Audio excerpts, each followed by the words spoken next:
যখন বিজেপি থেকে কেউ আসবে না বলতে বিজেপিকে ভোট দাও, খাপ করে হাতে ধরবি, হাতে ধরে বলবি টাকা না দিলে বন্ধু কথা কইও না। আবার এত টাকা চাই কেন? মানুষকে মেরে সমস্ত টাকা লুট করে এত কিছুর পরেও টাকা চাই?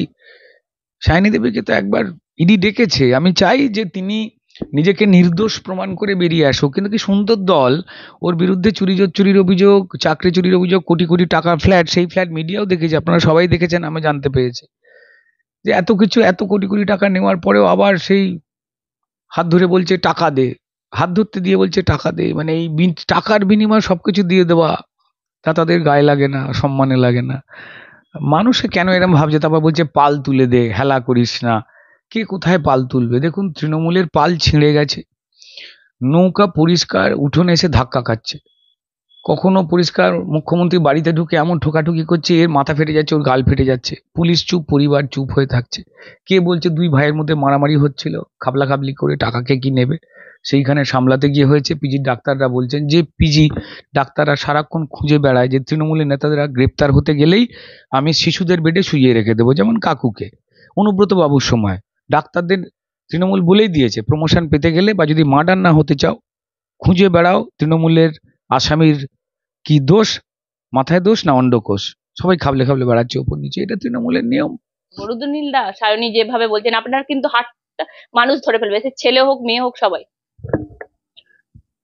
দেখুন, এই ব্যাপারে কিন্তু সায়নী ঘোষ যে অত্যন্ত সত্যিবাদী একজন মহিলা এবং টাকা ছাড়া তিনি কথা ব্যথা যে কোনো কিছুই আর কি মানে অস্বীকার করেন, সেটা তিনি মানুষকে বলেছেন। তবে একটাই কথা, যে টাকার বিনিময়ে এই যে সবকিছু করে দেওয়া বা দেওয়ার যে প্রসঙ্গ সায়নী দেবী তুলে ধরেছেন, আমার মনে হয় যে এইভাবে সায়নী ঘোষ তিনি যদি মনে করেন যে চোর তৃণমূল, তাদের মতো যে পশ্চিমবঙ্গের মানুষ বা যাদবপুরের মানুষ সবাই টাকার বিনিময়ে হাত ধরতে দেবে, এ ধরতে দেবে, তাই ধরতে দেবে, এটা বোধহয় ওনার এইভাবে আম, যাদবপুরের মানুষদের ছোট না করলেই পারতেন।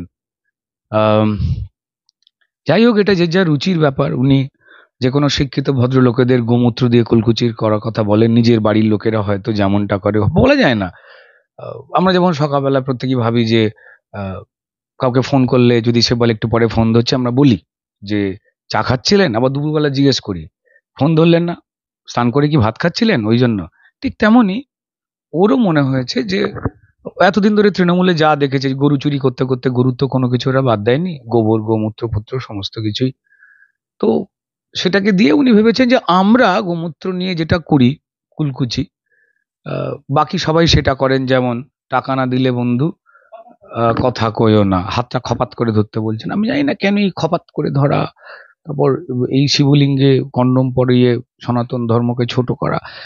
উনি ঠিক, আপনারা আপনার নির্বাচনের আগে আই লাভ ইউ বলেন, তুমি যে আমার, একবার কানে কানে বলো আমি যে তোমার, এসব বলেন। আমি তো কাউকে কানে কানে বলিও নি, আমি তো বুঝতে পারছি না। না, এই সমস্ত গান গম্যি তো সায়নী দেবীও গান বিভিন্ন জায়গাতে বিভিন্ন রকম, তো আমি জানি না কোন ধরনের আহ, রুচিতে বা শিক্ষাতে পড়লে একজন মানুষ এই ধরনের কথা বলেন। অবশ্যই দেখুন, তৃণমূলের একটা শিষ্টার আছে, নিয়ম আছে, যে যাই গালাগাল করুক তৃণমূলকে, তারা এত যত্ন করে চুরি করে, জোর চুরি করে, আবার বড় মুখে চুরি করবার পর আহ, মিথ্যে কথা বলে। কোন দল এটা পেরেছে? কোনো দল পারেনি। তো সেইভাবেই এটা সায়নী দেবীর ইচ্ছে, তিনি কিভাবে ভোট প্রচার করবেন।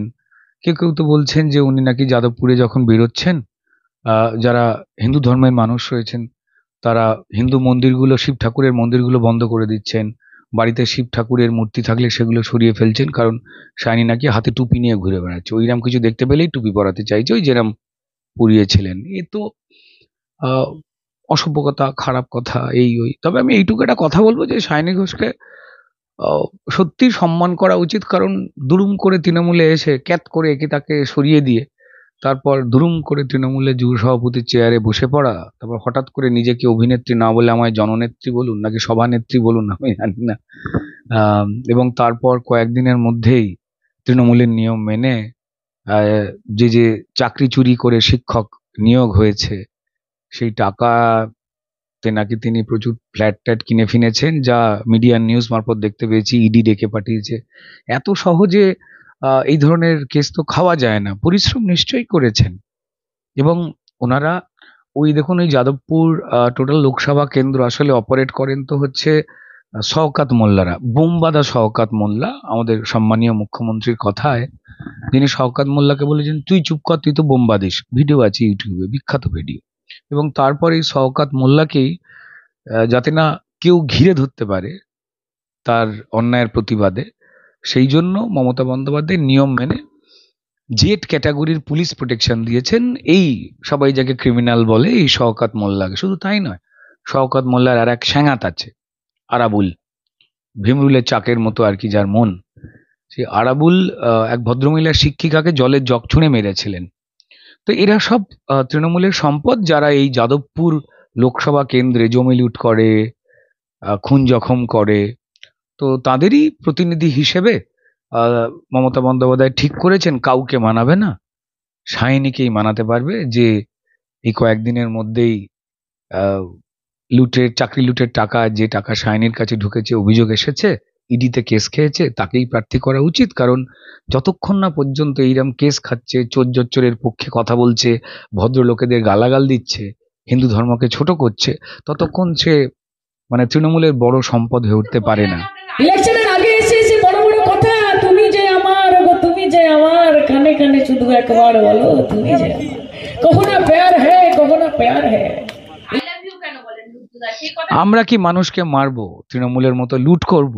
আমরা কি সন্দেশখালি করব সব জায়গায়? মানুষকে তো আমরা ভালোবাসি। সেই জন্য মানুষের যখন গণতান্ত্রিক অধিকার লুট হয়, তখন ভারতীয় জনতা পার্টির কর্মীরা দাঁড়ায় বলেই তৃণমূলের হাতে 200-র উপরে কর্মীকে আমাদের এই কয়েক বছরের মধ্যে খুন হয়ে যেতে হয়েছে, এবং পুলিশ মিথ্যে কেস দিয়ে জর্জরিত করেছে, যেভাবে আপনাদেরও কেস দেয়। কিন্তু উনি বলছেন তারপর পালিয়ে যান, আপনাদের দেখা মেলে না, আপনাদেরকে খুঁজতে হয়, তোমার দেখা নাই রে, তোমার দেখা নাই তো।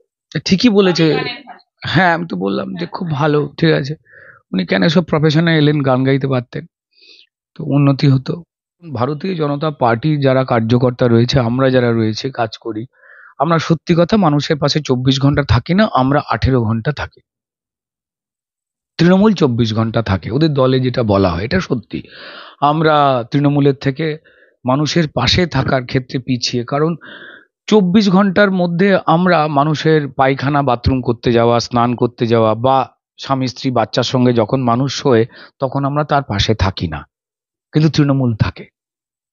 কেউ বাথরুমে ঢুকলেন, হাগা মুত এই সমস্ত করতে তৃণমূল ঢোকে, জামা কাপড় ছাড়লেই তার পকেটে কোথায় 100 টাকা আছে, ঝেড়ে দে বলে বাথরুমেও ঢুকে পড়ে, ওই অবস্থায় তাকে দেখবে বলে ছাড়ে না।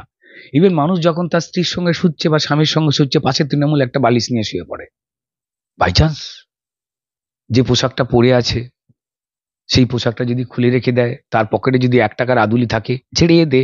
তাই ওরা 24 ঘন্টা মানুষের পাশে থাকে। সত্যি আমরা এই ব্যক্তিগত যে সময়গুলো মানুষের রয়েছে, বিজেপি ঠিক এই 6-8 ঘন্টা সময় একজন মানুষের যা ব্যক্তিগত সময়, আমরা সেই সময় তার পাশে থাকি না। একজন মানুষ যখন বাকি 16-18 ঘন্টা তিনি যখন তার ব্যক্তিগত জীবন, যেদিকে অন্য কাউকে উঁকি মারতে নেই, তৃণমূল উঁকি মারে, বাথরুমে ঢুকে বসে থাকে, পায়খানায় ঢুকে বসে থাকে, শোবার ঘরে খাটের পাশে বা খাটের ওপরে মাদুর পেতে শুয়ে পড়ে।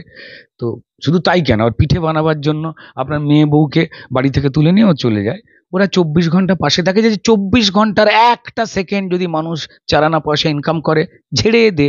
সেই জন্য ওরা 24 ঘন্টা পাশে থাকে। দে দে পাল তুলে দে বাজি হেলা করিস না, তিনি গানের গোডান করতে লাইন।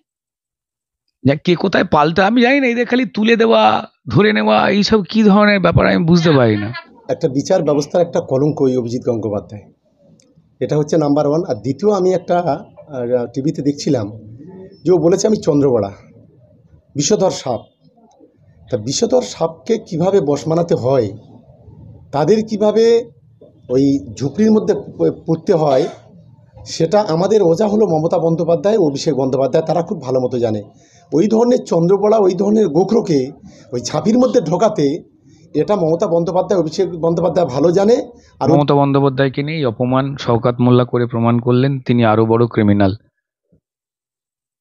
মমতা বন্দ্যোপাধ্যায় সত্যিকে ঝোলার মধ্যে পুরে দেন, মানুষের গণতান্ত্রিক অধিকার, মানুষের টাকা যা আসে সব ঝেড়ে ঝোলার মধ্যে পুরে দেন।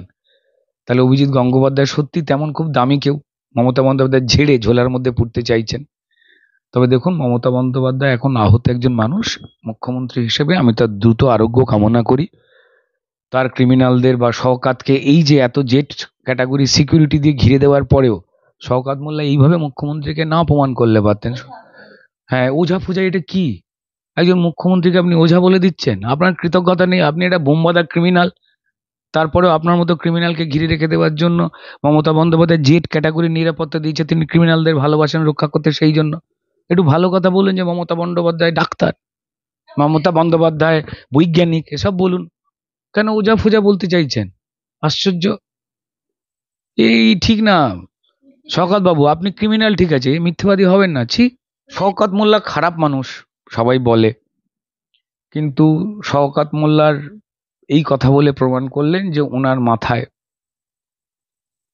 চুলের নিচে কিছু নেই, ঘিলু ফিলু নেই। আরে বাবা, যে মানুষটা তার নিজের মাথায় কখন চোট লাগবে বা পেছন থেকে কে ধাক্কা মেরে ফেলে দিয়ে তার সিংহাসনেই বসবার জন্য মারামারি করছে, সেইটা যে আবিষ্কার করতে পারছেন না। পরিবার, পুলিশ সবাই মুখে কুলু পেটেছেন। বাড়িতে ধাক্কা খেলো, রক্ত মোছা রুমাল নেই, ন্যাকড়া নেই, ওষুধ নেই, যা আমাদের বাড়িতে থাকে গরিব বাড়িতে। সেই অবস্থায় তাকে চাগিয়ে নিয়ে এসে হসপিটালের বেডে তোলা হলো, রক্ত ঝরে যাক, তার ভালো মন্দ কিছু একটা হয়ে যাক। যে মানুষ নিজের সর্বনাশ হয়ে যাওয়া আটকাতে পারছে না, নিজের জীবন চলে যাওয়া তার বাড়িতেই নিরাপদ নয়, আটকাতে পারছেন না, তিনি আবার অন্য কারুর কিছু করবেন কি? দেবাংশু বলছে কার্বলিক অ্যাসিড আমাদের রেডি আছে। হ্যাঁ, খাওয়ার জন্য একদম দেবাংশু একদম কাবুলি গাছের রেডি আছে, খেয়ে ফেলবেন না ভাই। আপনি একজন ইয়াং ছেলে, যতই তৃণমূলের হয়ে গিয়ে নাগাড়ে মিথ্যে কথা বলে যান, মাঝে মাঝে টেলিভিশন শোতে বসে করে শ্বাস টানতে হয় আপনাকে, এত নাগাড়ে মিথ্যে কথা বলেন, সব ঠিক আছে, কিন্তু আজ বাদে কাল আপনি কোন দলে থাকবেন বা আপনি যে দলে আছেন সেই দলই ভাড়া উঠে যাবে কিনা তো কেউ জানে না। তবু একটাই কথা বলবো যে সব ঝেড়ে খাচ্ছেন, মানুষের সব খান। মানুষের পায়খানা বাথরুম থেকে কার্বলিক অ্যাসিড যে ঝেড়ে এনেছেন, খেয়ে ফেলবেন না, এইভাবে ঠিক হবে না। আপনি দেখবেন আপনার পাড়ায়, আপনার এলাকায়, আপনার গ্রামে কোনো ভদ্রলোক বিজেপি করে না। সব চোর, চিটিংবাজ, 2 নম্বরী, দুর্নীতিগ্রস্ত, পাটাখোর, মাতাল, সব বিজেপিতে। আমাদের পাড়ায় গাঁজাখোর, চোর, চিটিংবাজ বলতে আমি দক্ষিণ কলকাতায় থাকি। কার্তিক ব্যানার্জি, বাবুন ব্যানার্জি, মমতা ব্যানার্জি, অভিষেক ব্যানার্জি বা বাকি ব্যানার্জির গোষ্ঠীর নাম আছে। এবার নিজের পরিবারকে এইভাবে কেউ ছোট করতে পারে, এটা আমি প্রথমেই দেখলাম। অভিষেক বাবু, এই ধরনের কথাবার্তা বলবেন না, নিজেদের নামে এত প্রশংসা করবেন না, ঠিক আছে? আর মদের ব্যবসা 2 নম্বরই। আপনার সরকার তো মদ বেচেই চলে, আর আপনারা তো দেশি মদের ব্যবসা করে পয়সা কামান, সবাই জানে। গাঁজাও আপনারা বেচান, পুলিশ দিয়ে সেই গাঁজা আবার ধরিয়ে আবার পুলিশের থেকে ছাড়িয়ে ব্যবসা করেন। দেখুন, ক্যামেরার সামনে না লেন্স থাকে, সেই লেন্সে মাঝে মাঝে দেখবেন মানুষের মুখ দেখতে পাওয়া যায়।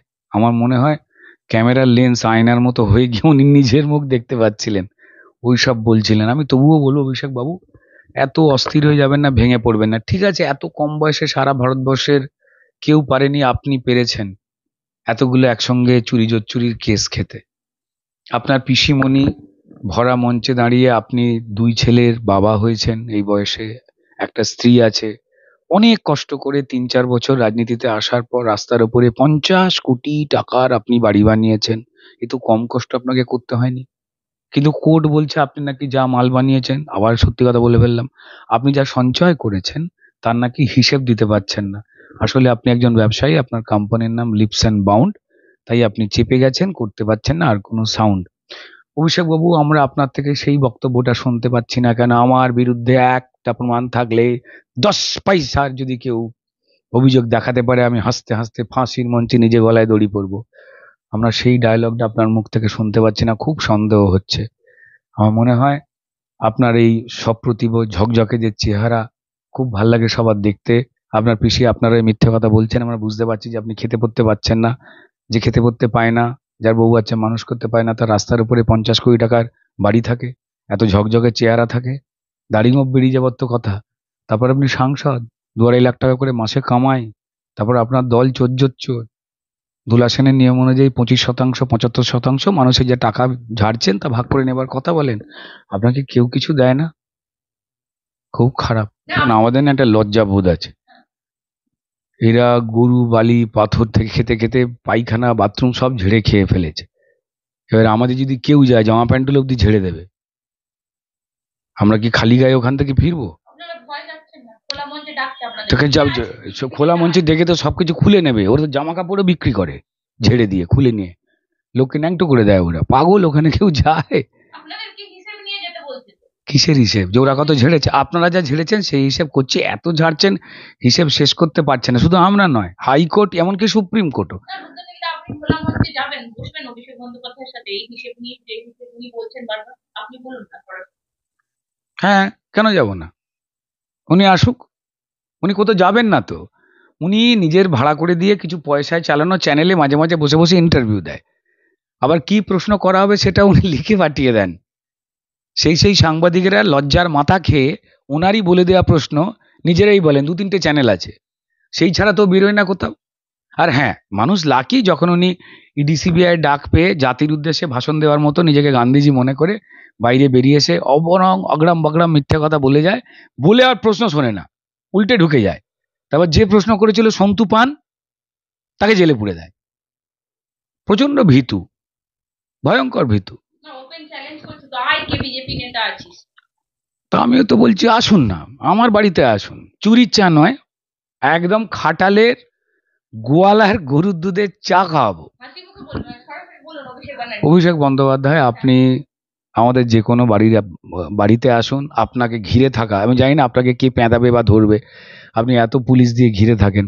আপনি আসুন, আমাদের সঙ্গে বসে আলোচনা করুন। ঠিক আপনার বিরুদ্ধে কি কি অভিযোগ কেন উঠলো সেই নিয়ে মানুষকে জানান, আমরা ক্যামেরায় জানাতে চাই।